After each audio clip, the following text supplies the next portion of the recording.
Welcome to the Geeks and Greeks podcast, where we bring you the latest and greatest in the world of sports. We couldn't be more thrilled to kick off this exciting journey with all of you. In this podcast, we'll dive into everything from game recaps to news and hot takes. Whether you're a diehard fan or just someone looking to stay in the loop, there's something here for everyone. So grab your favorite team's jersey, settle in with some snacks, and let's get ready for an adrenaline-packed ride through the world of sports.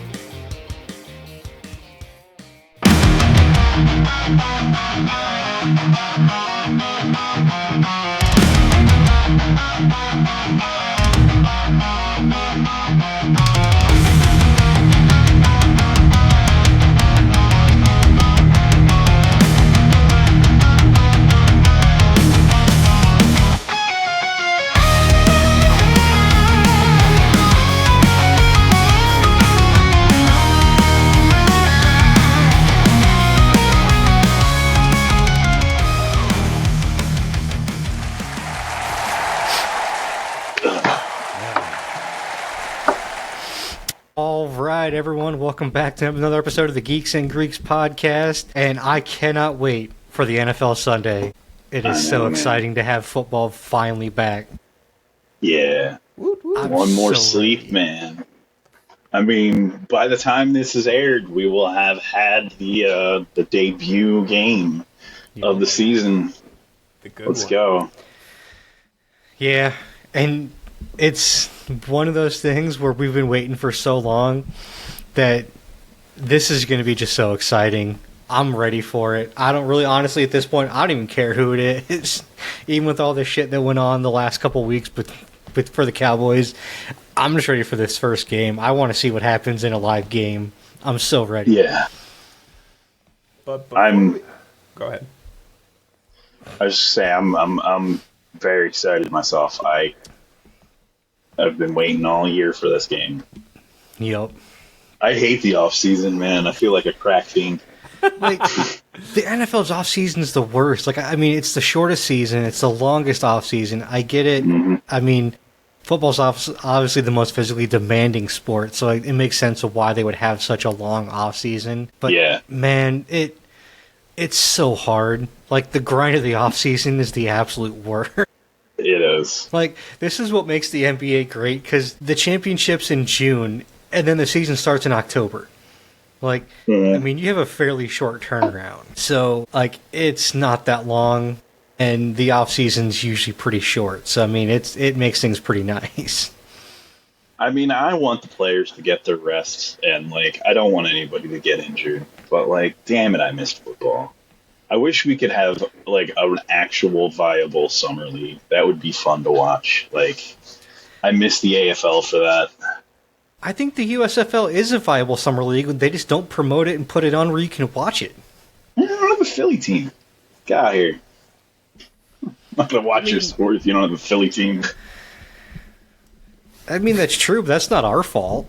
Philly needs to get on that shit. I mean, that's fair. We're getting a WNBA team. Did you hear? About time. Oh, yeah. I heard part of the expansion. Like 2032 or something like that. We're getting a team. Yeah, something like that. Yeah, that's kind of cool. 2032. Wow, all right. I know. It was like when I read that, I was like, yeah. I was like, or if it's going to even be alive by 2032, that feels like freaking a million years away at this point. What? It's 7 years. It's going to take them 7 years to put a team together.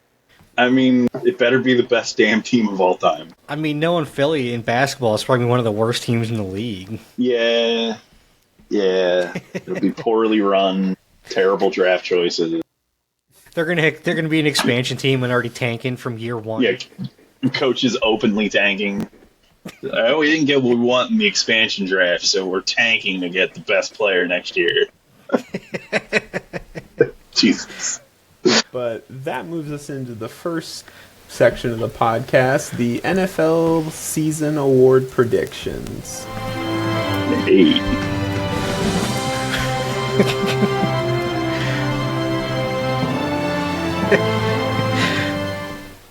All right. That was some great fanfare there, man. I like that. Yeah.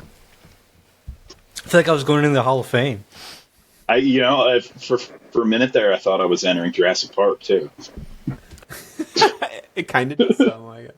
What do they got in there? King Kong? Yeah. we here at the Geeks Sports Podcast would like to present our 2025 season award predictions. Crap.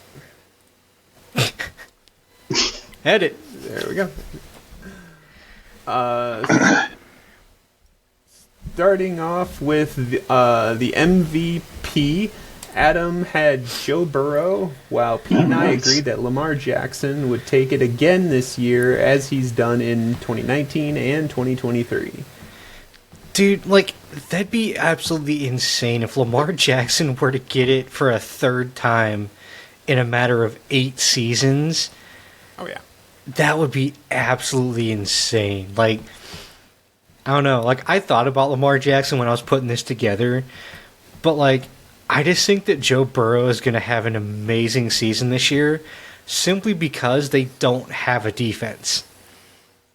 Yeah. It's going to be one of those Peyton years, and for me, for Cincinnati, just like I said, I think they're going to have to score 40, 45 points a game because they're giving up 35 points a game. That's kind of what I'm predicting for Cincinnati. For them to win, they're going to have to just run the score up because they can't stop anybody. That defense got so bad this offseason, they're going to have to score. Yeah, I mean, I don't know. I think I see your point a lot, but I have a little bit of bias against the Bengals, and I just assume they're going to suck, and I can't imagine picking a Bengal as the MVP. Against the Bengals, what'd they ever do to you?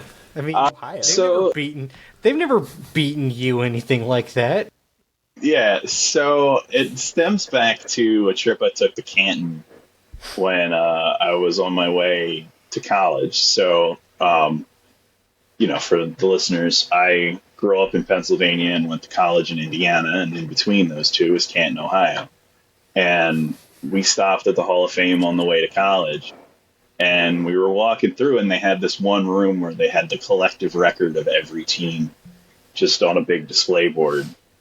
And of all the teams that were shown, the Bengals were the only ones that were below 500. And ever since that, moment where I was, in the Hall of Fame looking at their sub 500 score, being I don't think I can ever respect this team. Dang. So... Wow, not even the Browns had a collective record of under 500. Yeah, I mean, most of them were right around 500 when we were going through, so it might have just been one of those things. But it was off by a couple of games, but they were the only ones at the time that were under 500. My dad and I still talk about it to this day. It's stuck with me. But moving on to the next award, the Comeback Player of the Year, where we unanimously landed on Christian McCaffrey to have Hold on. Hey, Tom? Yeah. Pause this, we need to edit. Can you mute the soundboard? Because Pete's echoing through the soundboard. So are you. Yeah. Is it through the soundboard, though? Yeah. That's weird.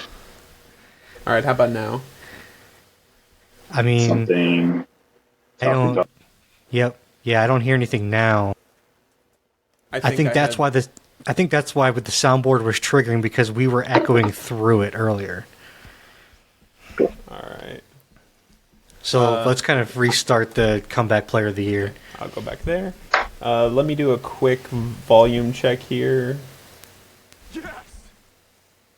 Yeah, that's I'm good with that. Okay. Yep. Yeah. Okay, if that didn't blow your ears out, I don't think I have anything that will.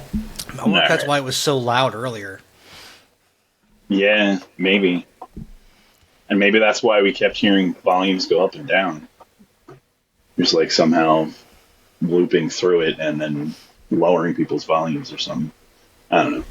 All right, and then let's have a little bit of silence so Adam has a place to cut. Moving on to the next award, we have the Comeback Player of the Year, where we unanimously landed on Christian McCaffrey. Now, the truth of the matter is Christian McCaffrey is an amazing running back who only played 4 games last season, and of those 4 games, he only won 1.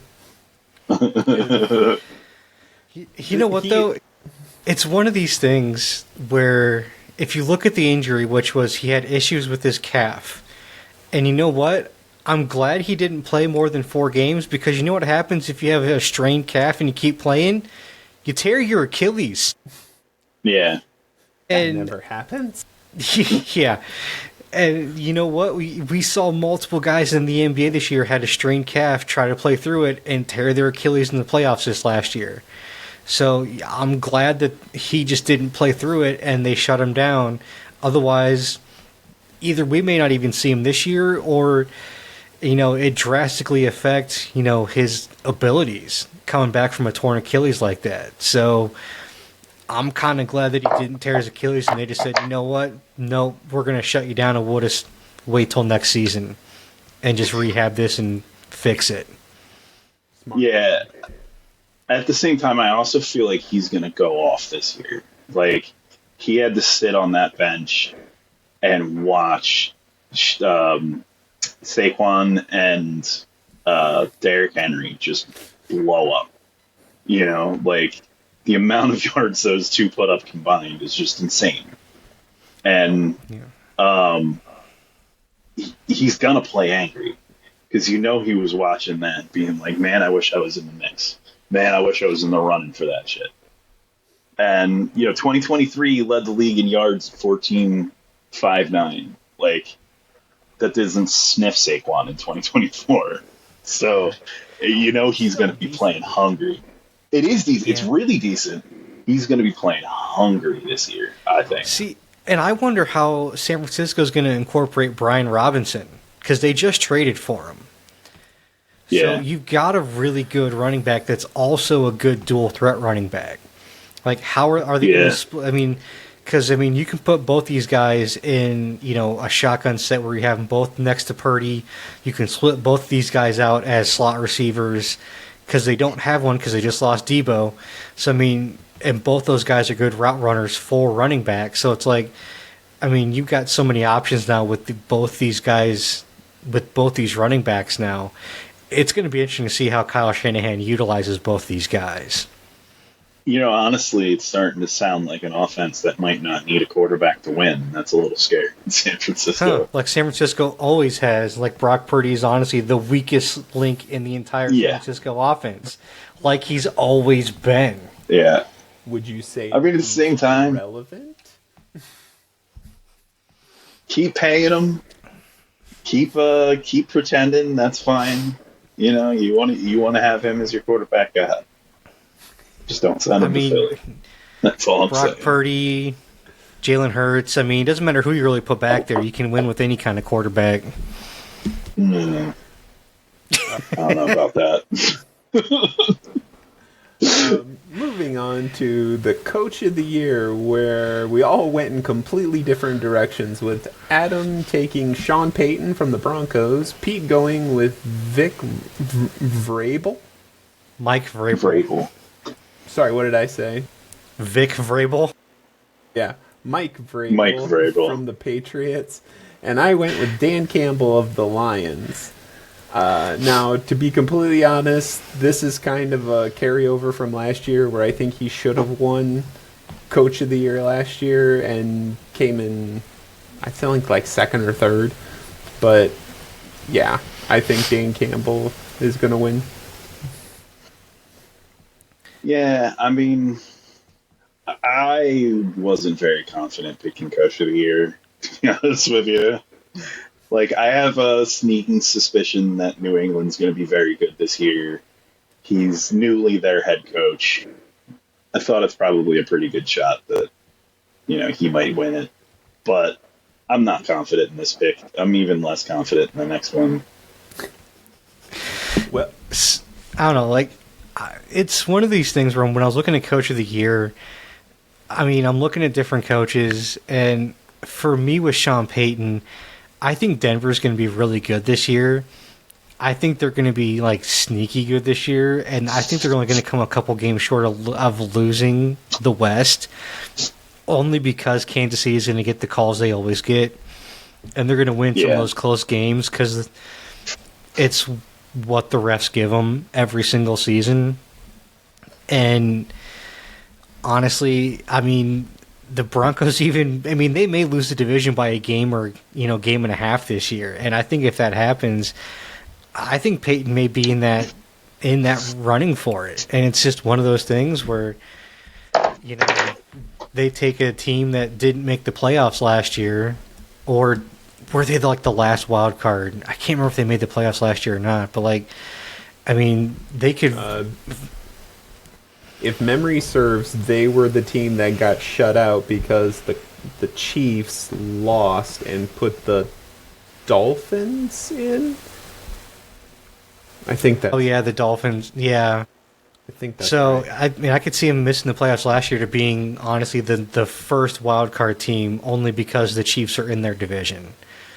If they weren't in the same division as the Chiefs, I could see them winning a division this year. I think they're going to be really good. Bo Nix is a really, really good quarterback. And, I think Peyton's going to get a lot of credit for that. So, I don't know. We'll see. Sorry, go ahead. Oh, I was going to say, while the head coach gets all the credit, some of the unsung heroes are the assistant coaches.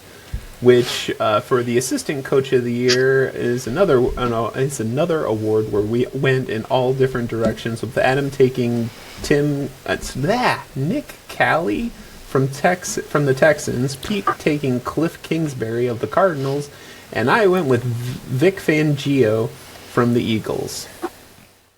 It's funny because Vic Fangio was my first pick, and I was like, this is a real big homer pick here. Like, total, bias for my own team. But at the same time, it was like assistant coach. Who do I think of? Vic Fangio, and I don't know any other assistant coaches. It was just like, all right. So I can't just pick him. But I'm glad to see he was represented. I thought about it, and I'm honestly shocked he didn't win it last year. Shocked. Yeah. But then Ben Johnson from Detroit also kind of made sense, too.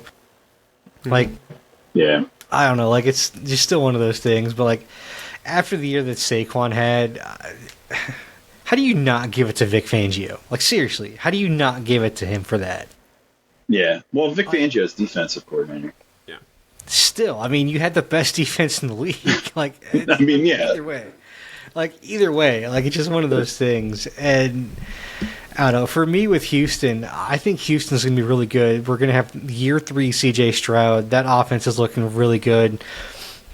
Once Joe Mixon comes back, you have both Joe Mixon and Nick Chubb in that backfield. Yeah. The receiving core is good. You've got Nico Collins, you've got Tank Dell, you've got a good receiving core. That offense can be really, really potent in Houston. And playing in a weak division, you've got a chance to do something big this year. Wait a minute. That's my division. Hey! Don't act all surprised. Yeah, sorry, Tom. Don't mean to burst your bubble, but... Did you see that news article where Colts have the lowest morale of any team's fans in the NFL right now? Wow, really? Look at your starting quarterback. It said that only 7% of Colts fans are hopeful for the upcoming season. Wow. I was like, ow. It's not wrong, but ow. Where do you fall on that one? You hopeful? No. I'm optimistic, but not hopeful. I kind of want to see where Dallas falls on that now after the Micah Parsons trade. Oh my goodness! I will admit that the survey was taken before the Parsons blow up, which we will get to later. But for now, we're going to move on to the Offensive Player of the Year, where Adam went with Jamar Chase from the Bengals. Pete went with Jahmyr Gibbs from the Lions, and I went with Saquon Barkley of the Eagles. I was really surprised. I was the only one that went with Saquon. I don't think he's going to do it 2 years in a row. It's not that I don't think he's going to do it 2 years in a row. I don't think they're going to give it to him because of what he did last year. I think if he doesn't top what he did last year, they're not going to give him more. And I don't necessarily know he's going to top it. I see what you're saying. So it's not amazing if you keep doing it. Right. Yeah. You'd have to break the single season rushing record to get it again. I think so too. Like, I think even if he puts up like 1,900 yards, everyone's just gonna be like, meh. It's not 2,000. That's Saquon. It's not 2,000. Saquon, I don't know what to say. Yeah. Yeah. Right. And it's disappointing, but that was my feeling. Yeah. That's good insight. I didn't think about that. And again, my rationale for Ja'Marr Chase, again, I think the Bengals are just going to have to just have an amazing offensive season to win games, and Ja'Marr's going to be like the biggest, recipient of that. He's the second best receiver, I think, in the league, and he's going to be Burrow's number one target. He always has been. So with Burrow winning the MVP, I think he's going to have an amazing season. I think Ja'Marr is going to have his probably one of, if not probably the best seasons of his career probably this year. So that was kind of my reasoning behind this one. Mm-hmm. Hey, you're making me want to actually watch a Bengals game this season. But moving on to the Defensive Player of the Year, where Adam and Pete agree that Micah Parsons, now we'll get to that later, is going to get the award. Well, I saw Myles Garrett taking the top spot. You got to give something to the Browns. Come on. Yeah, I regret this pick now. I regret this pick. I don't know. I almost feel like they're going to give it to him to be spiteful. Like, God, that would be so spiteful.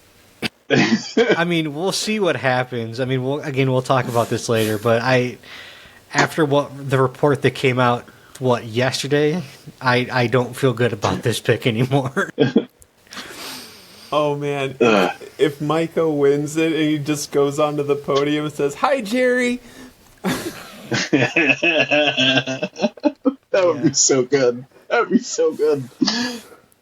I mean, we'll see, but you can't go wrong with Myles Garrett, honestly. I was kind of, like I said, when I first made this, it was one of those where my thought process was Micah's just going to go on the revenge tour this season, basically, and just absolutely shred everybody because of it. But like I said, then the reports came out yesterday about an update with him, and now I don't think he's going to be physically able to. I would also like to point out that I made this pick before he got traded, so I thought Dak was going to be throwing. Oh wait, no, he's on defense. Never mind. So I didn't have a lot of faith of him being on the Cowboys, but Green Bay, you might talk me into switching. Yeah. I'd keep your pick. But moving on to the next award, the Protective Player of the Year award, where Adam and I both went with Penei Sewell of the Lions, while Pete went for Lane Johnson. Lane Johnson made my top 5 for this, so I can't say you're wrong. He was number 2 for me. Yeah, I think he was number 3 for me. This was my homer pick. I didn't look at anybody else. When I was looking at the things, I'm like, that's an award for Lane Johnson, period. It's a fair homer pick. Yeah. That's part of the reason why I didn't do homer picks for any of the other spots, is because I knew this one. Because I didn't do any research. I didn't look into it. I was just like, Lane Johnson's winning this award. Yeah, it very well probably is going to be, because I'm pretty sure they're going to call this the Lane Johnson Award after he retires. Right? Yeah, it feels like it. But yeah, like when I was doing this, I'm like, to me, like it's either going to be Lane Johnson or Penei Sewell, one of the two. Yeah, I feel like it's going to be one of those two. But I mean, Penei Sewell is so incredibly athletic for an offensive lineman. Like I've never seen anybody run a hook and ladder play for a guard. Yeah. I mean, and Detroit did it at the Thanksgiving Day game against the Cowboys just to say screw you. It's like, wow. Yeah. And they couldn't stop it. That was the sad part. And they did it. Like, they actually completed it.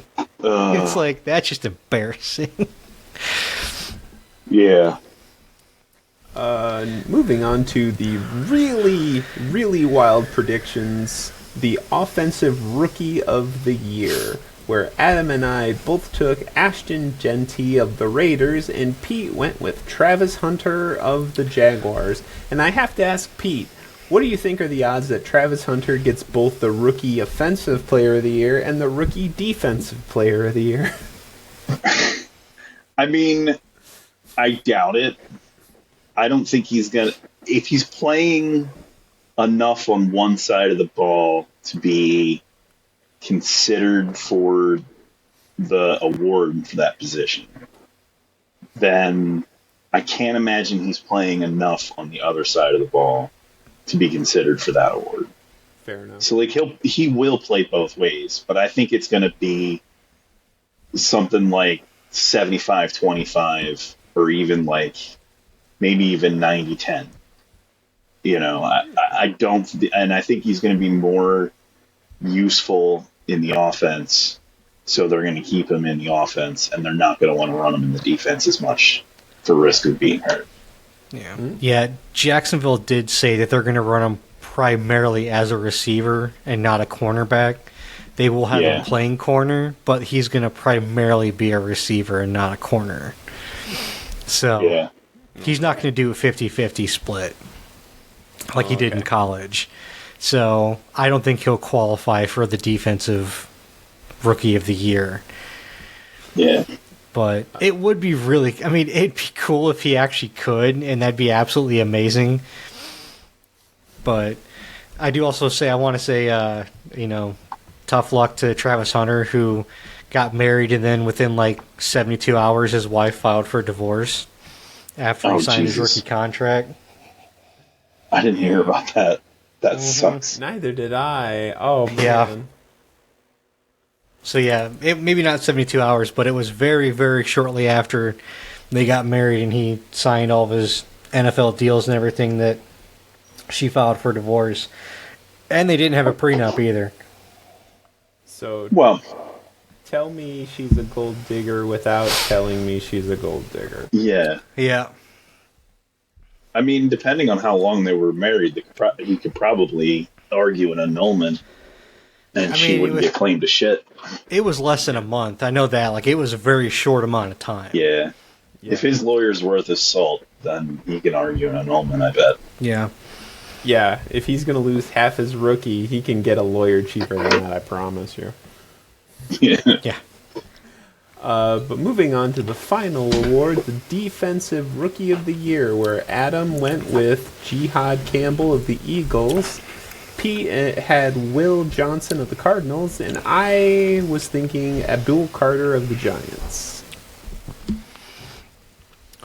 This was probably one of the harder ones for me, because it's like, I don't know who's going to be doing what, and honestly... Jihad Campbell falling all the way down to the Eagles at like 30 or 31 was just absolutely insane. Like, how do you let the best linebacker in the draft fall that far?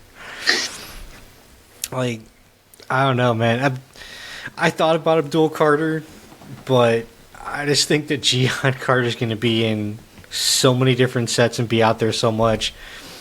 I just think he's going to be a human wrecking ball out there, and it just terrifies me. If I had been thinking about Jihad Campbell, I might have gone that way, because I really think the Eagles' defense is going to be a force. And just by virtue of being a rookie on the Eagles defense, he might just win the Defensive Rookie of the Year by being present. Yeah. Oh, and they lost like some of the defensive line. They lost it. I mean, they had a couple linebackers leave too. Like he's going to be filling in spots of guys that left, and like he's going to be a pivotal part of that defense early. I mean, plus, dude went to Alabama. They make really good defensive players. I mean, it's not as if he went to some chump school and like, you know, he went to a really good team, a really good college that makes really good players. I really wanted to know what your example was of a chump school. I was like, oh, who's he going to throw under the bus here? I mean, it's not like he went to like Clemson or something. Ow. Clemson. Or like Notre Dame or something like that. Ow, even more. Ow. Okay, like, besides for offensive linemen, name me a good Notre Dame player. Joe Montana. Yes, from the 80s, exactly. And honestly, if Joe Montana is your go-to, then you got nobody. And that's not to say anything about Joe Montana, but he's just so universally known and good that, like, there's nobody actually from that college. Like, I mean, I can name you one. I mean, that was Zach Martin. Dallas's like a left guard that was a perennial Pro Bowler and will probably be a Hall of Famer. Zach Martin went to Notre Dame. I was gonna say I know there's more, but he's the easy one. He's the one that they have a giant picture of Joe Montana in a Notre Dame jersey at Notre Dame. Yeah, I mean they've had some good players, but it's like, I mean, they don't really produce like top tier talent. Mm-hmm. But that moves us into the next section of the podcast, a word from our sponsor.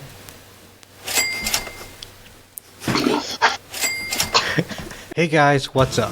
Before we continue our show, I want to talk to you about our new sponsor, Dubby. You ever feel like you need that extra oomph to power through those late night study sessions, clutch those game wins, or finish that epic video edit?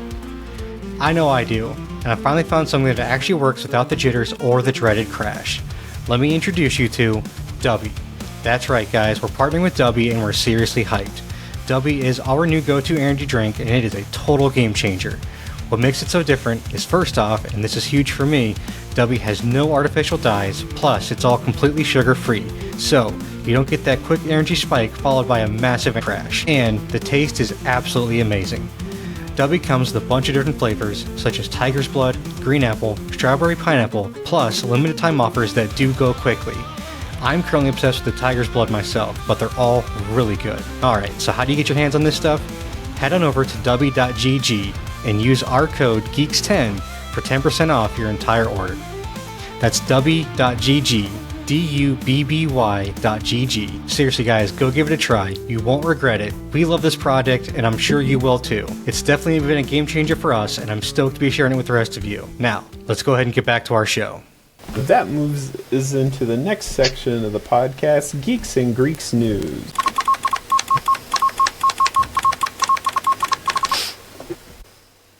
Micah Parsons is a Packer, and I think it's hilarious that the football gods waited for the Geeks and Greeks podcast to make their postseason predictions, and then the very next day, before the episode was even on the internet, everything went sideways.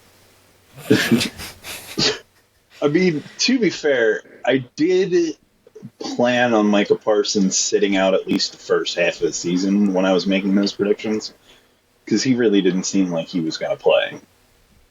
But this is the most ridiculous thing I've ever heard. And apparently there's some kind of medical update on him, which I hadn't heard yet. Yeah, you were alluding to earlier. Micah Parsons is before the first game on Sunday. He will be getting an epidural shot between the L4 and L5 vertebrae to allow him to play. Oh. So he's already getting back shots for an epidural because he's already has back problems after the Packers signed him to that contract. I mean, when he was laying down on the trainer's table at the preseason game, he was citing back stiffness, wasn't he? Yeah. So, I mean, he was kind of upfront about that. He was, I don't know. But at the same time, he was still also in contract negotiations. And you know what makes back stiffness go away? Rubbing money on it. I mean, or a shot in the bank, apparently. I don't know. $48 million on that back helps a lot of problems go away. I bet. I can't believe Jerry Jones. Like, this is the most ridiculous thing. And he's going on all these interviews, and he's acting like he invented draft picks. And he's, like, explaining them. We have to teach you this lesson, old man! But it's like, he's on there, he's like, you don't understand. We could have, like, 2, 3 Pro Bowl players out of this. It's like, yeah, Jerry, we know how draft picks work. We've all watched football for more than 1 year. Like, but you could have done this at the beginning of the offseason and been able to use those draft picks now. Do you ever think about that? Mr. I make the best deals in the world. Exactly. There was a cartoon on Facebook where they had that bit from Family Guy where he's holding the box and it's like, it could be anything. It could be in the next Micah Parsons. But it's like, we have Micah we'll take the box. Right, exactly. Like, it's so bizarre. He's like, not only do we get a great player now, you lost a great player. You're getting a mediocre player. I love how he always says that. I forget the guy's name now. Kenny Clark. Kenny Clark is a 3-time Pro Bowler. And it was like, well, yeah, he's been in the league 8 years. He's been to the Pro Bowl 3 of them. Yeah. Whereas Micah Parsons is a 4-time Pro Bowler and has been in the league for 4 years. Literally every year, even his rookie. Like, come on. I mean, I know they needed defensive line help, but it's like you don't trade, like, for 2 draft picks too. That's the sad part. Like, you only got 2 draft picks for the third best defensive player in the league. Top 3 for sure. Like I said, you could argue probably him and TJ Watt are 2, 3 and interchangeable, but Myles Garrett's 1. Like, yeah. But it's like he's either 2 or 3, and you only got 2 first-round draft picks for him. Like, say you would have traded him on draft night. Like, you know how many picks you would have gotten? Mm-hmm. Like, you could have moved up in that draft and gotten much better players. You would have broken the Ricky Williams record, man. I'm telling you. I don't know about that necessarily, because Mike Ditka is just dumb.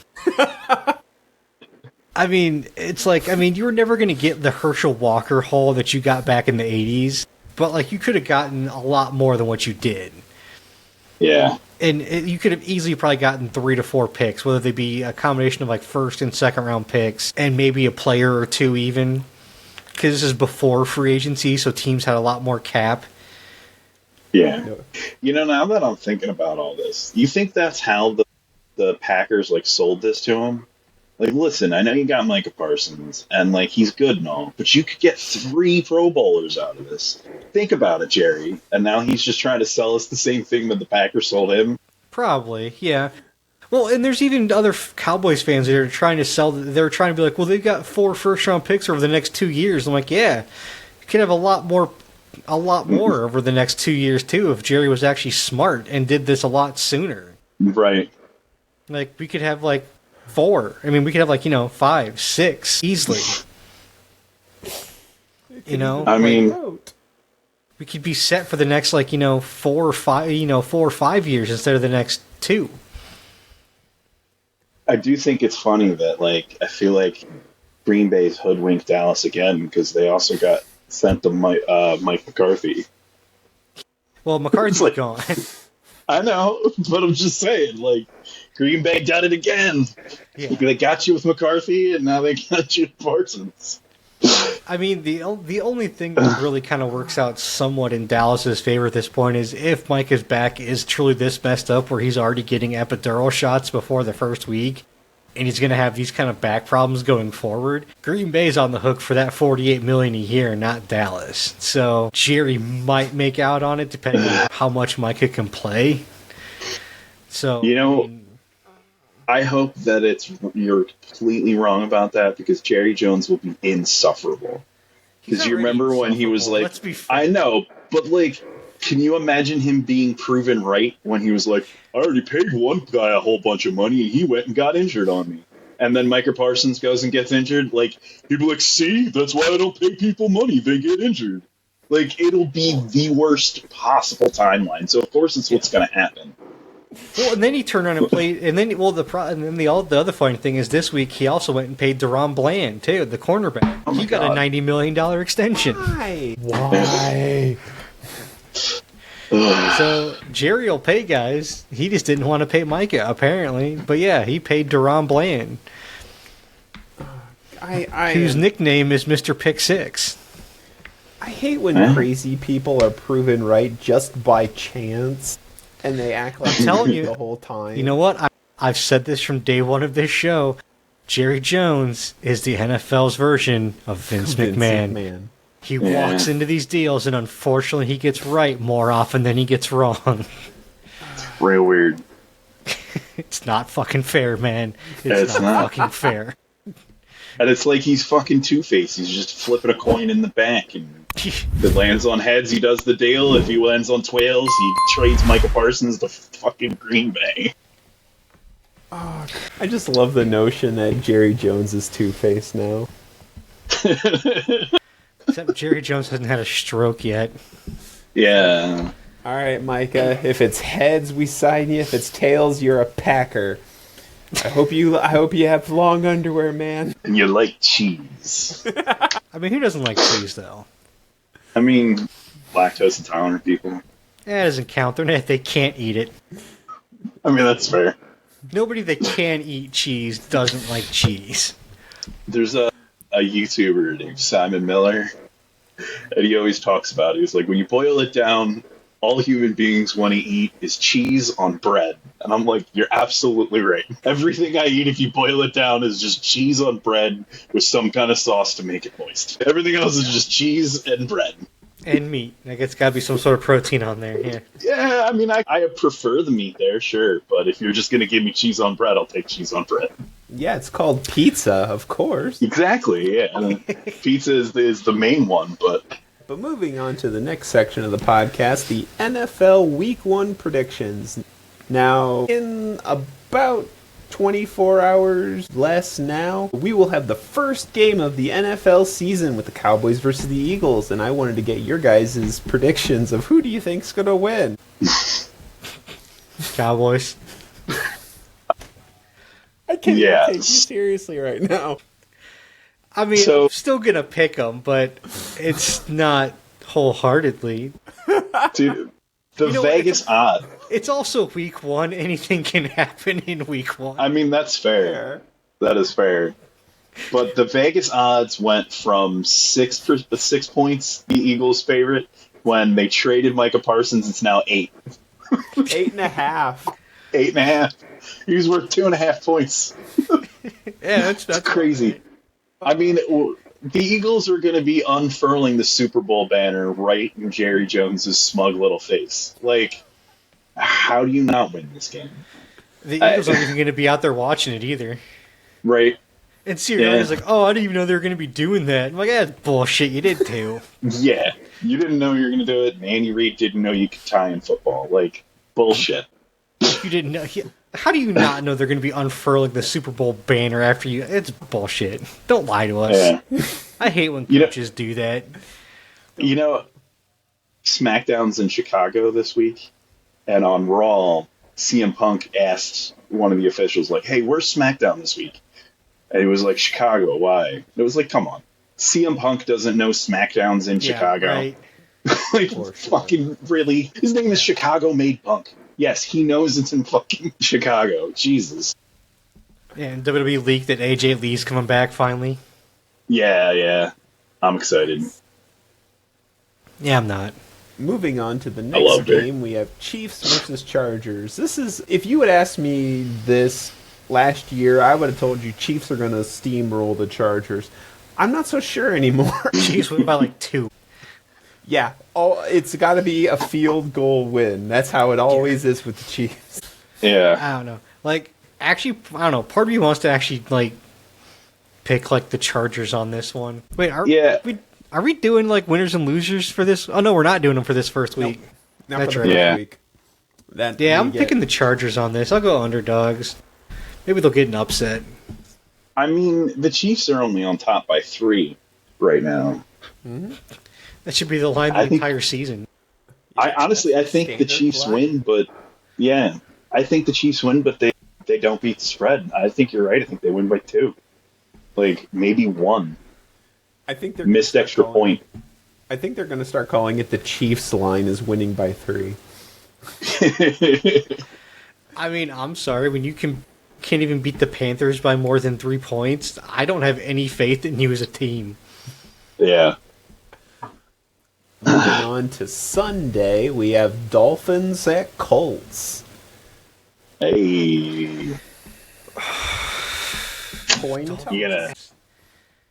You know, what? It's a home crowd, man. Coin toss goes in the home crowd's favor. I got the Dolphins in this. You're gonna go Dolphins? I gotta go Colts, but Tua's healthy. I'm gonna go Dolphins. Tua healthy. Yeah, Tua is one snap away from not being healthy, though. So, you don't want to know what that snap was. It could have been his brain. I mean, yeah, this is true, but the problem is the Colts don't have the defense to make Tua not healthy. Oh, that's true. Yeah. But they got a brand new toy in the draft, and I can't wait to see how that tight end works. I mean, yeah, me too. I got him in my fantasy team this year, or one of them at least. Oh, man. So, according to ProFootballReference.com, their last 5 matchups, Indy has won 4-1. Now, that dates all the way back to 2015, because you guys only play each other every 4 years. Yeah. But, okay, then. So, the series is going in Indy's favor at this point.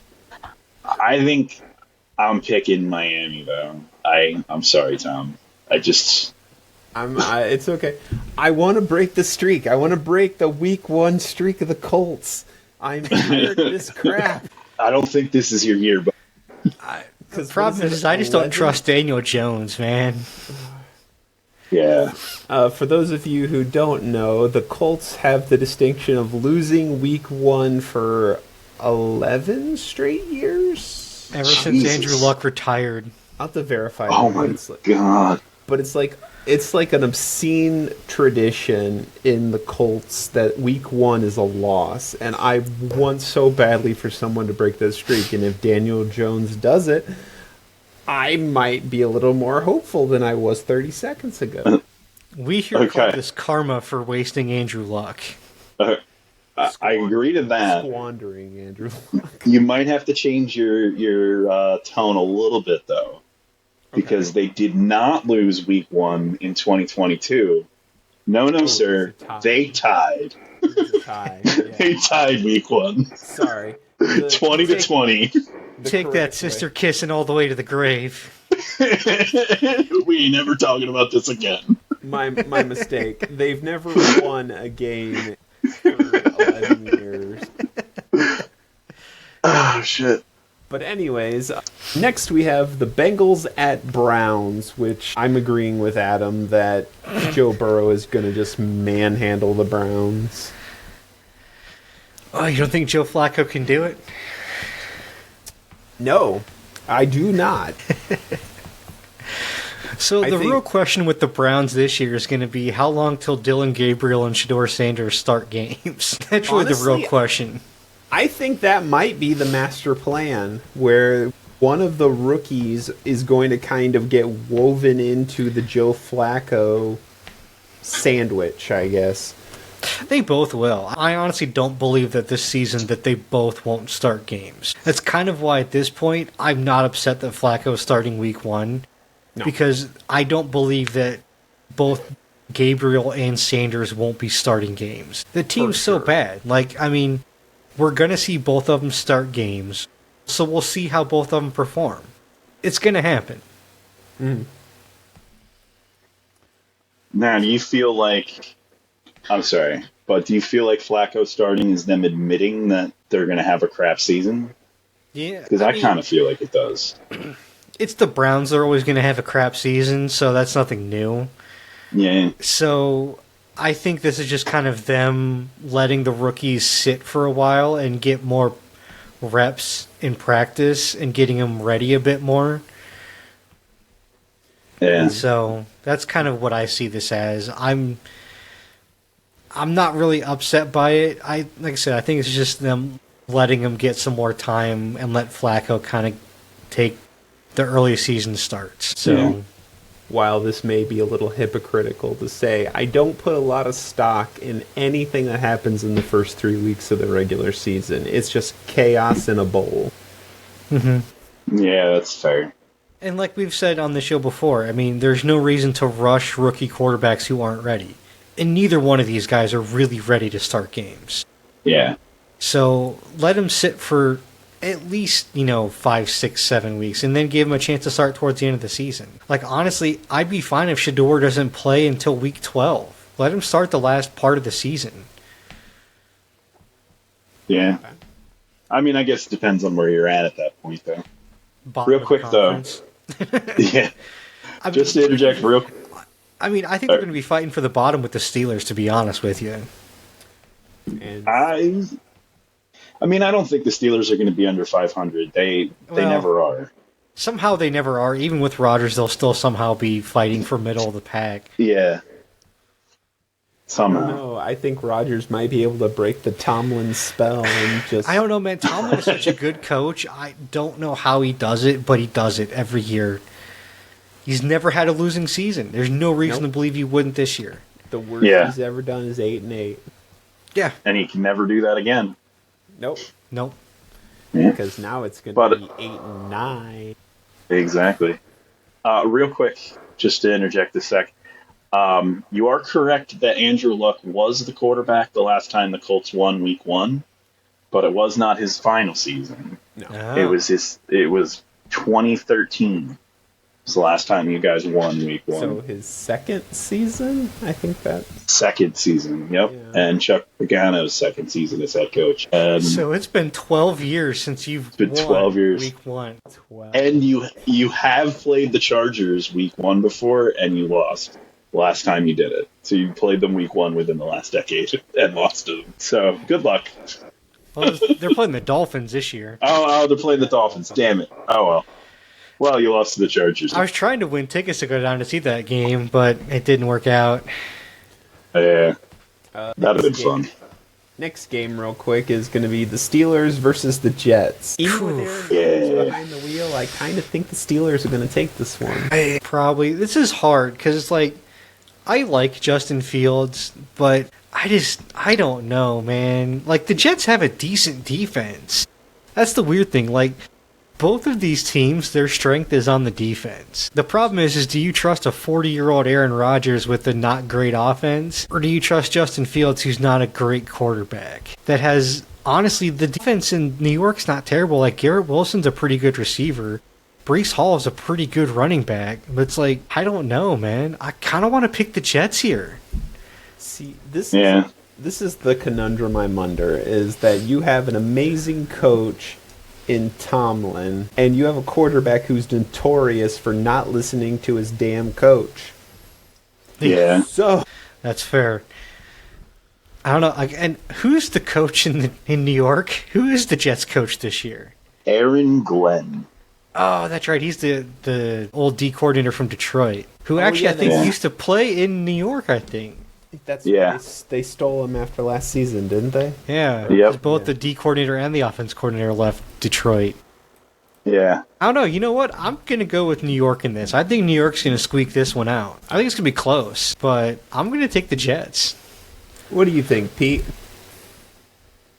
I think that this is the game that Aaron Rodgers comes out and lights up the scoreboard, puts up like 45 points through the air, throws for like 350 yards, 0 interceptions, and it's just like, this is where, like, this is who I should have been the whole time, like, I'm so amazing, blah, blah, blah, and then he's just shit the rest of the year.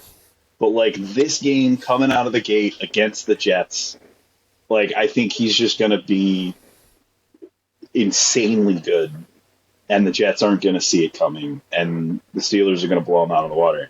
And then I don't think the Steelers are going to be good for the rest of the year. But this game, it's in itself, I think Rodgers is going to have an amazing game. That's season 1. Or that game 1, week 1. That game 1. I mean, it's against the Jets, too. And then, you know. Moving on to the next game, we have Raiders at Patriots.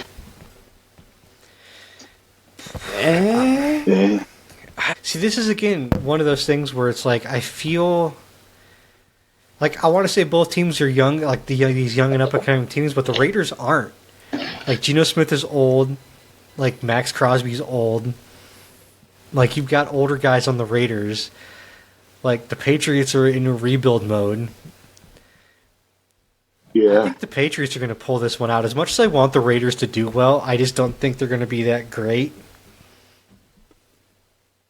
Yeah. I think the Patriots take this one. I think this is going to be a statement game by Drake May. I can't give positive comments about the Patriots. It's not in my nature. See, I would think you wouldn't be able to give positive statements about the Raiders because Tom Brady owns them. But he's not the face. He's not in the helmet. He's not wearing the Raiders jersey. He's not wearing the Patriots jersey, though. In my mind, he's still wearing a Patriots jersey. When I go to sleep at night, he's there. Heck?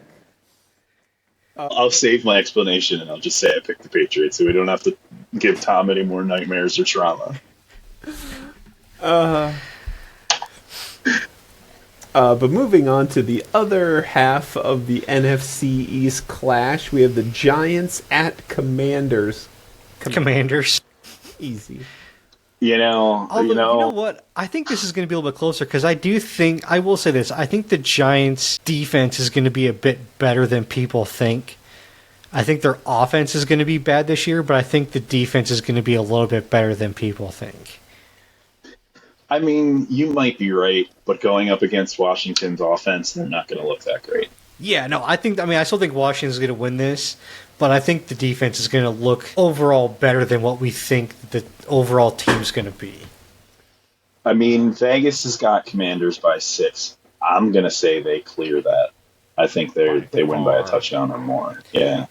I got him. I mean, I think that's going to be because Russell Wilson lets him do that because he's going to make some bad plays.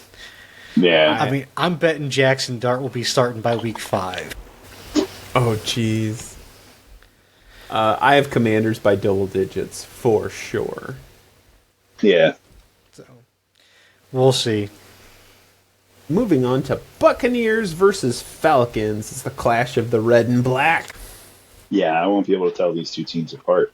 I'm awful. Not when their colors are the same. I know the name of the colors is the same, red and black. They're different shades. Doesn't matter. Like, they're not even close because the Falcons are primarily black. The Buccaneers are primarily red. I mean, that's fair. Actually, I think of the Buccaneers as primarily white, to be honest with you. But I mean, they're primarily red with, like, brown, not black. Depends if you're home or away. Yeah. I don't know, man. I think these two are going to be really duking it out for the division this year. I actually have probably Atlanta winning this. Yeah, I mean, I'm leaning towards Atlanta. They're at home opener, you know. Are they... Who's their starting quarterback this year? Michael Penix. With an X, not an S. That's going to be a running gag, like, all year. Thank you, ESPN, for I don't even know how content. you get that. How do you get that wrong? How does nobody notice that? I have to know that autocorrect changed it to that word. Autocorrect wouldn't even change that, because autocorrect, when you type that in, changes it to something else. Oh, well, okay, I don't know then. Like, autocorrect changes all of that kind of stuff. Maybe they just had a Freudian slip then. Yeah, I mean, unless you've trained your autocorrect otherwise, because you can do that. I know the S is right above the X. Still, like, I mean, come on, man, this is national TV. ESPN reporters are very lonely. But I don't know. This is going to be a close one, honestly. Yeah, honestly, I don't have either of these teams having that it factor that puts one above the other. This is a coin toss, so I'm gonna say Buccaneers just because they're first. Oh no, wait. Pete says that when it's a coin flip, it goes to the home team. So Falcons. Yeah, and Falcons are at home. That's really the biggest reason, but... Falcons it is, then. I'll say Falcons. Which pains me, because I love Baker. I almost bought a Baker Mayfield jersey. I was so close. You know, I'm very happy he didn't blow up and become like a Johnny Manziel, because I was kind of worried for a minute there. And, like, I think he's genuinely funny, and he seems like a nice enough guy. Like, I'm glad he's having a good career. Yeah. I just don't think he's that great of a quarterback. It's better than Trevor Lawrence. But moving on to the next game, which is the second game that I don't care about, is the Panthers at Jaguars. It is literally the two worst teams from last year getting pitted against each other just to see which one falls over first. See, I'm picking the Panthers to win this. Yeah? Yeah. I think the Panthers are going to be a lot better than from last year. I want the Panthers to win just because I don't like the Jaguars. So, I have, like, no opinion on this game. moving on to the match that I just have to make the joke about it being Catholic. It's the Cardinals versus the Saints. Fair enough, yeah. I think we skipped a couple steps from Cardinal to Saint there. Who's the bishop, Tom? Maybe in the next expansion, I don't know. Oh, goodness. I'm taking the Cardinals in this. I think the Saints are going to be the worst team in the league this year, to be honest with you. Yeah, I don't disagree with you. I won't comment on the Saints being the worst team in the league because I think the Panthers and the Jaguars are going to give them a run for their money, but definitely I think the Cardinals are going to just manhandle the Saints. I don't know, man. I think the Panthers actually might surprise you. I will be delightfully surprised when that 3-13 team from last year, 3-14 team from last year, just blows it up. I think the Saints might not win this year. Oh, you think they're going to join the 0 club? Either 0 or 1. Hot take. Moving on to the 4 o'clock hour of Sunday, we have the 49ers at the Seahawks. Brock Purdy? Yeah, but it's Brock Purdy. That's the point. That's the problem. Yeah. But it's also a healthy Christian McCaffrey. Yes. Yeah. For now, he's healthy. For now. Yeah. Yeah. I got the Niners on this one. I got too many good players on that team in spite of Brock Purdy. In spite of Brock Purdy, week 1, pretty much I think everybody's healthy. I'm picking San Francisco on this. I'm going to begrudgingly do the same, but I'm tired of Brock Purdy, and I wish he would retire. Not anytime sure there's soon. He just got paid. I'm sure there's a used car dealership that can use any salesman. Go back to Iowa and get a used car dealership. Be fine. Next, we have the Titans at Broncos. And Adam has made one hell of a case for the Broncos this year, and I hate the Titans. So I'm going to Broncos this year. You just hate everyone in your division. Yes, I mean, that's how it works. Yeah. Don't you hate everyone in your division? I hate everybody in my division. Yeah, so, I mean, it's just...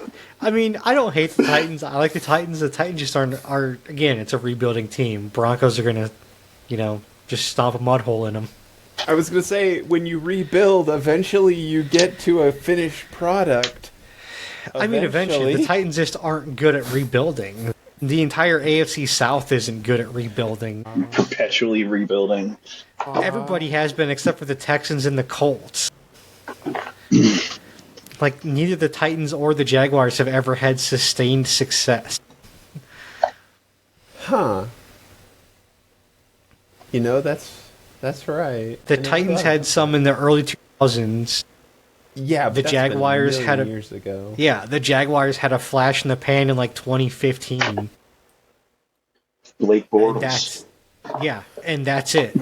Other than that, I mean, the Texans, they were never at the same level as the Colts with Peyton and all that, but they at least had a stretch there where they were good.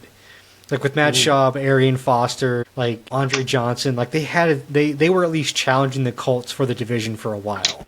Yeah, it was that era where it's like, you're not going to just steamroll us. We're actually going to put up a fight. And then when they had like DeAndre Hopkins and like Deshaun Watson, for a while they had another good team for a while. Then Deshaun Watson decided to be nasty and have issues off the field, and then everything got blown up. But like they had at least a good team for a while again. So it's like they've proven they can build a team in Houston. They just never got quite to the peak that Indy did. But they have been able to prove that they can build a team. Tennessee and Jacksonville cannot. Moving on to the 4:25 time slot, we have the Texans at Rams. Now, I have given the AFC South no end of crap, and it's not going to end now, so the Rams. It's the Texans on this one. Yeah, I'm sorry, dude. It's the Texans on this one. Oh. Sorry. CJ Stroud, I mean, he's going to have a good year. No.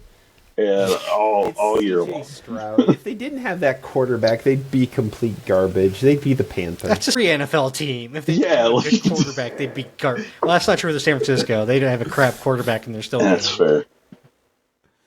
Philly. Hey! Hurts is a great quarterback. He's okay.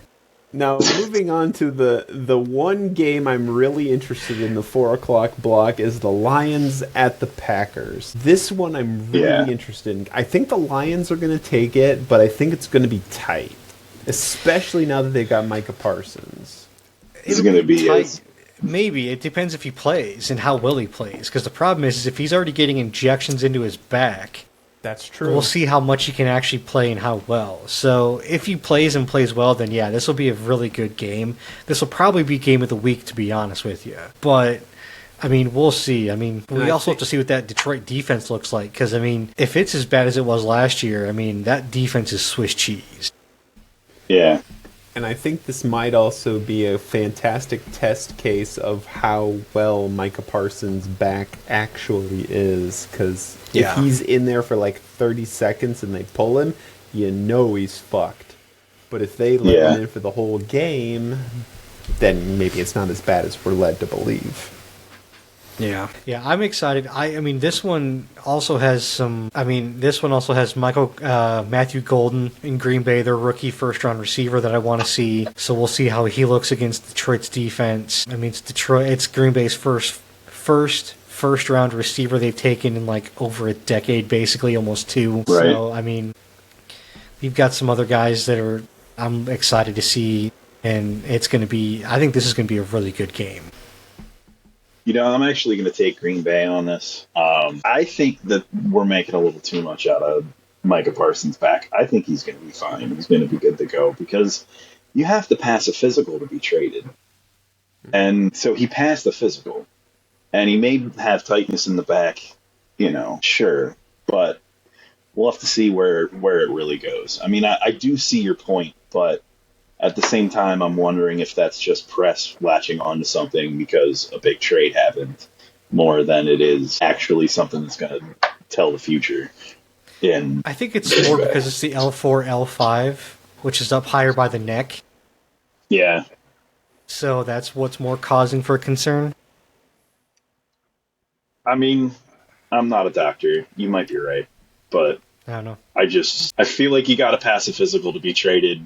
He's probably better than the media's making him sound. And it could be. I mean, it's very possible that we are making more out of it. So, we'll see what happens. I'm going to pick Detroit in this one.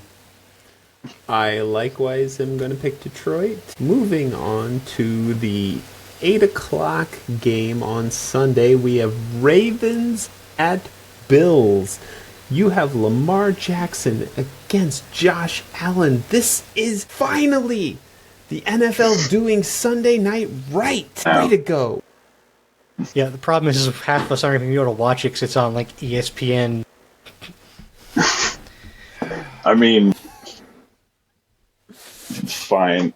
Is it? They moved Sunday Night Football to ESPN? Because that was NBC's domain.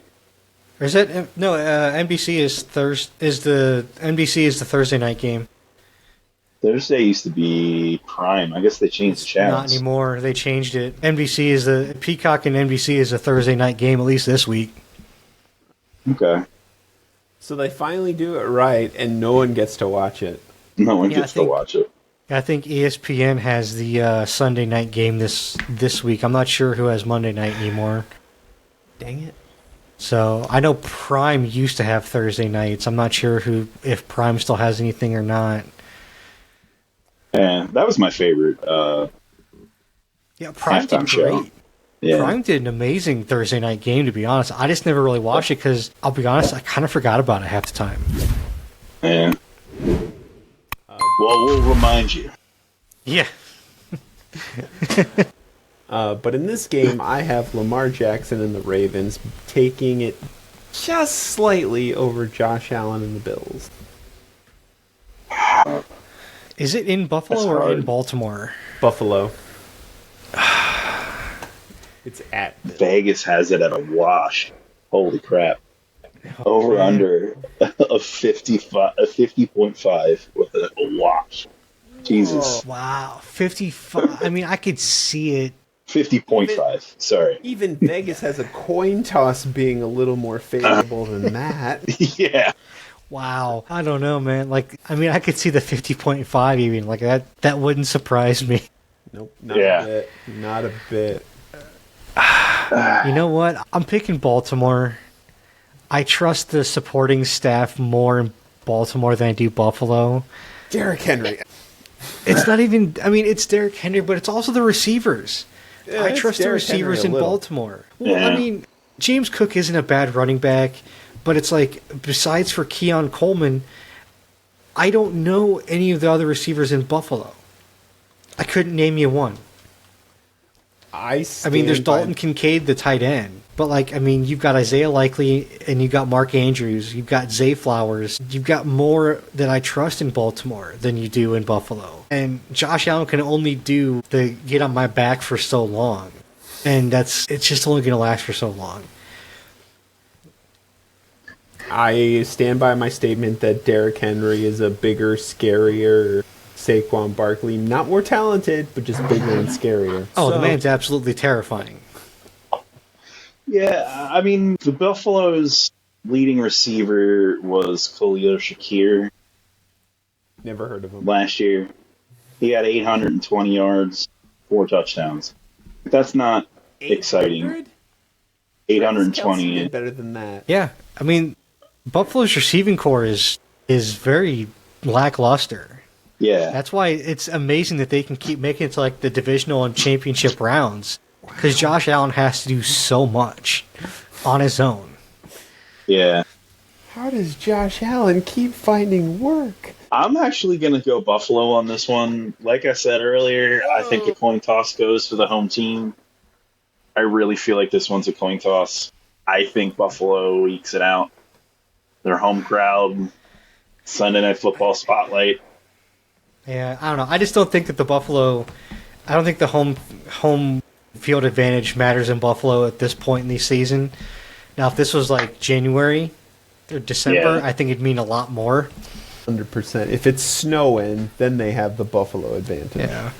I mean, Baltimore, even though, would mean a bit because Baltimore's going to get snow too, but not the same thing as Buffalo. But I think if it was just later in the season, it'd mean a lot more for Buffalo to have home field. Yep. If we were in divisional round and Buffalo had home field, Buffalo. But moving into the boring game, we have Monday Night Football with the Vikings at Chicago Bears. This is one of the worst games of the week. That's why it's on Monday night. No one cares. Remember when Monday Night Football used to mean something? It still does, I think. I don't know. It's put Chicago versus Minnesota on here. That's fair. But there's no other game against it. You're getting all of the football viewers. Yeah, putting Minnesota against Chicago. We'll see. Minnesota was good last year with Sam Darnold. Chicago was promising. I think they're going to be better this year. This game might be better than you think it's going to be. But I feel like instead of like 12-10, it's going to be like 16-14. I mean, maybe. Like I don't know. Like I have such low hopes, such low interest in this game. Like this should be a Sunday at 1:00 game. This should not be a Monday night game. I kind of agree with you. I'm thinking more 4:00, but because it's a divisional game, you know, they're rivals. I don't think this deserves. Pretty much, for the most part.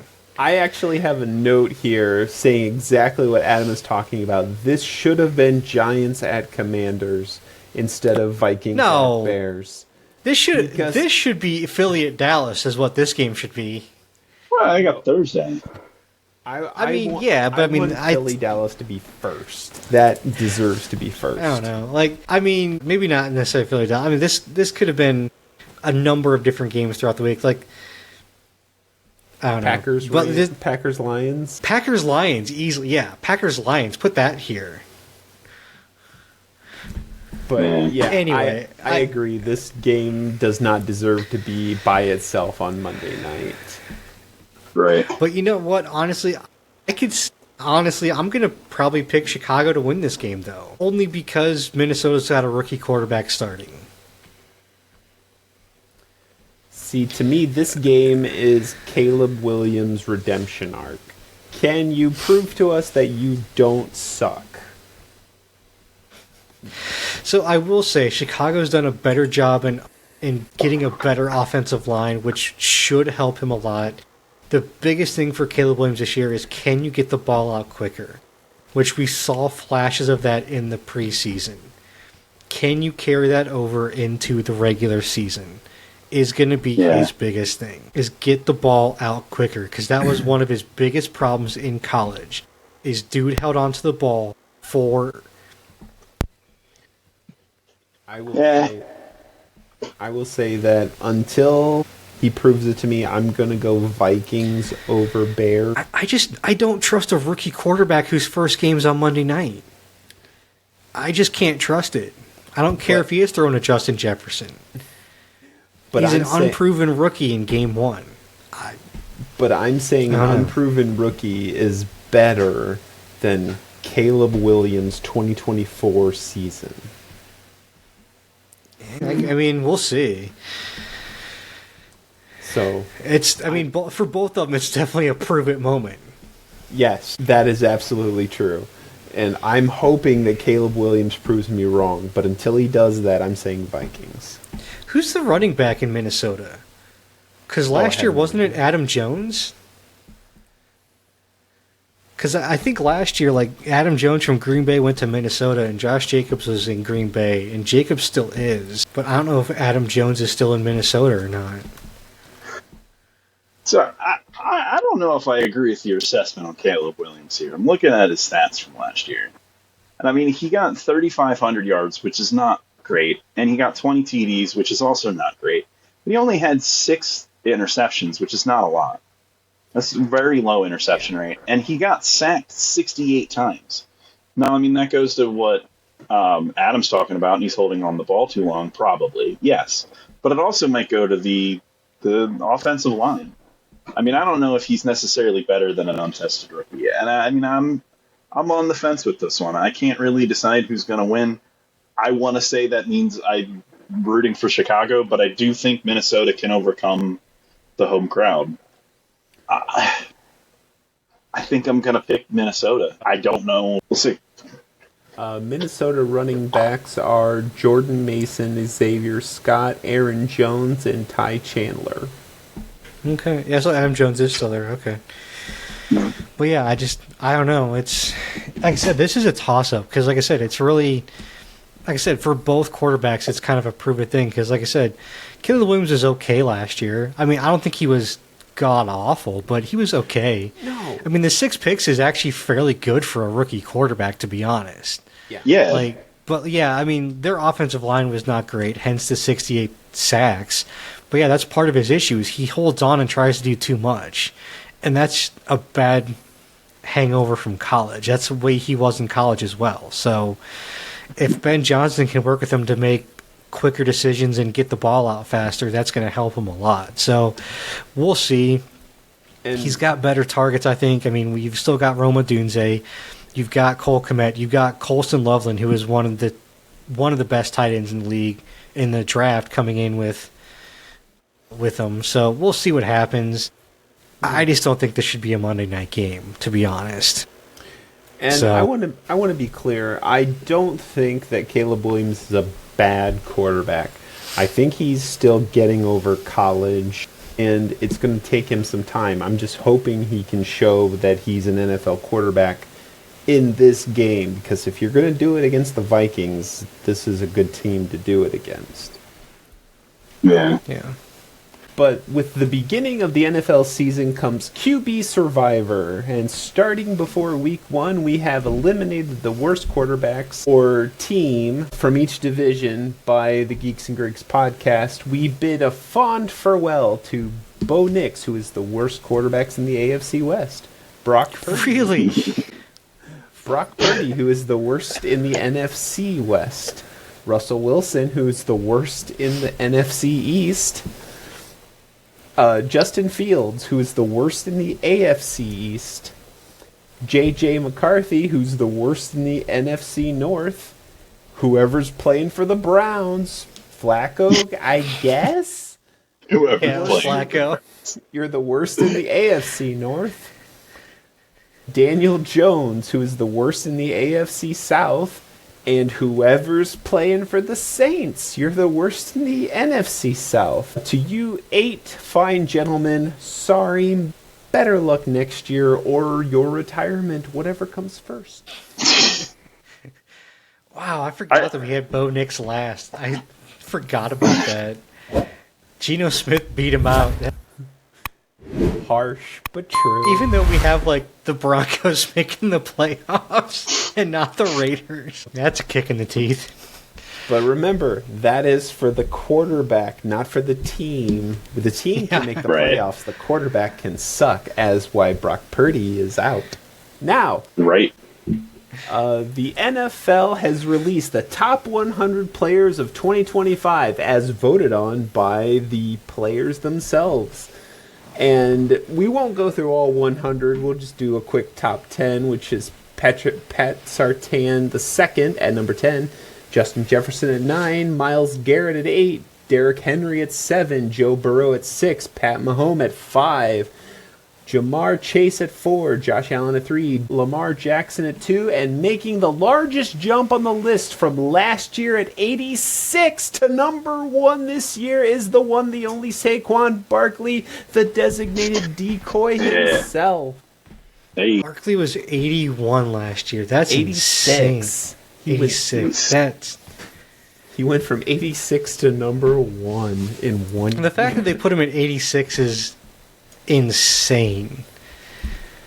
I mean, New York's really what did it. I wouldn't even say it was them.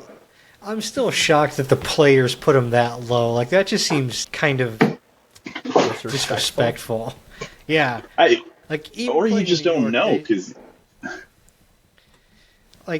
They should, even though the players should recognize how good he was, even playing in New York, they should have seen how good he was. Well, that was the point, is in New York, he wasn't allowed to do anything. They never gave him the ball. They never had a chance to see him. But, that's fine. I'm happy with it. I do think it's funny, though, that in the top 10, Cincinnati had 2 guys.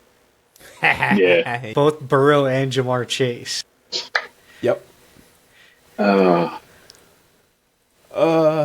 I did want to give a quick hat tip to 40 of the 100. 40 players were new to the list. Oh, wow. Nice. But moving on to the next news topic, Ohio State wins its season opener against Arch Manning and the Texas Longhorns. Now, a lot of people are making this an indictment of Arch Manning, saying that he's not as good as he is made out to be. Maybe. But this was against Ohio State. You started the season against one of the best colleges in the country. I won't even say the league, the country. And, yeah, he lost by 7. I don't think that means that Arch Manning is a bad quarterback. I fully believe that he's going to get drafted number 1 overall whenever he goes into the draft, and he's going to be a fine NFL quarterback when he does. He may not be Peyton, he'll definitely be Eli, but he's definitely not going to be a bust. See, so I was actually going back and watching highlights and tape of this game, and so here's kind of what I'll say from watching some of the stuff from it. He definitely needs to work on his throwing, because he did not look great in this game, and that's not even like from throws from pressure. Like, even in throws that he should have made where he didn't have that much pressure, he missed throws he should have made fairly easily. Like, there were some throws where he was on the move but like didn't really have pressure, where he was just off bad. And like, right now he's a better running threat than he is a throwing threat, and that's not good for a quarterback. Like, I mean, I'm not going to compare him to Tebow at all. I'm not saying that at all. Not at all. Like, okay. He does throw the ball well. Like, he has good mechanics. He just needs to hone them in. Like, yeah. There were some throws that were really good throws, and he did make some good plays. It's one of those things where I think, depending on how this season goes and watching more of it, maybe should stay for his last year. Because, like I said, right now he needs to work on some accuracy and other mechanics to get honed in, really. Because as of watching this game, it's not there. The name is there. Yeah. So, I mean, but he moves well in the pocket. He does have good awareness in that regard. I will say that. Like, he did well in trying to escape pressure, buy time, get the guys downfield open, and do that kind of stuff and improvising like that. But there was one, especially, like, it was, I think, a third or a fourth down. He was moving, and he had a receiver coming across the middle pretty much open, and he threw it behind him. Had he thrown it on target and like in front, it would have been a first down. But he just completely missed him, and it's like, it's one of those where it's like, man, and it was in the fourth quarter, and it was pretty much the end, and just like it killed it. And it's like, again, it's one of those things where you need to kind of work on some of those things. I don't know if it was just the moment and the pressure that got him, because it was like, again, towards the end of the game, towards the end of the fourth quarter. And like I said, I don't know if it was the moment and pressure just getting to him or what, but it's plays and moments like that where it's like, you got to make those plays if you're the number one pick, man. Sorry. If we're talking number one picks in those moments, you got to make those plays. So, but there is something there, but it's not there yet. Yeah. So he kind of reminds you more of Archie Manning than Peyton Manning. Because Archie was more of a runner. Archie could run. Like, Peyton and Eli's dad could run like that. He could move. Yeah. And ironically, neither of the boys could. They were very flat-footed. Right. So he plays more like Grandpa Manning than either one of the Hall of Famers. He's kind of living up to the namesake.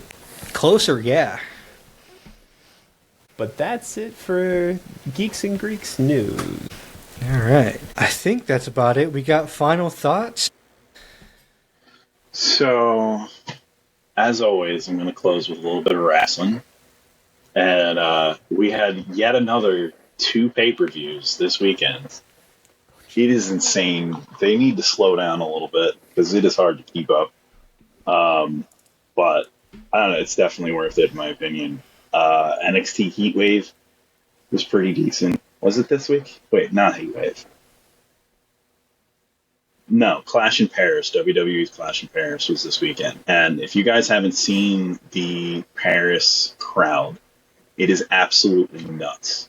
They have all these dances and these choreographed songs that they sing. Like, when I mean dances, they're just like in the stand doing this. But it is insane to see them all. The whole crowd erupts into the exact same song and the exact same dance. It's nuts in France. The pay-per-view is fine. Nothing really to write home about. But it was there. And, yeah. I mean, a lot of wrestling to watch. Go watch wrestling. I have the U.S. Open quarterfinals wrapping up today. Tomorrow starts the semifinals, with the finals themselves starting this weekend on Saturday. Tune in, it should be interesting. Well, at least as interesting as tennis can be. Fair enough. All right, that's it for today, folks. Thanks so much for tuning in. Be sure to like and subscribe so you never miss an episode of the Geeks and Greeks podcast on YouTube, Spotify, Apple, and Amazon. You can also find us on Facebook and Instagram at Geeks and Greeks. And don't forget to reach us by email at geeksandgreeks@365@gmail.com. Until next time, may the coin toss of life ever be in your favor. Later, guys. See ya. See ya.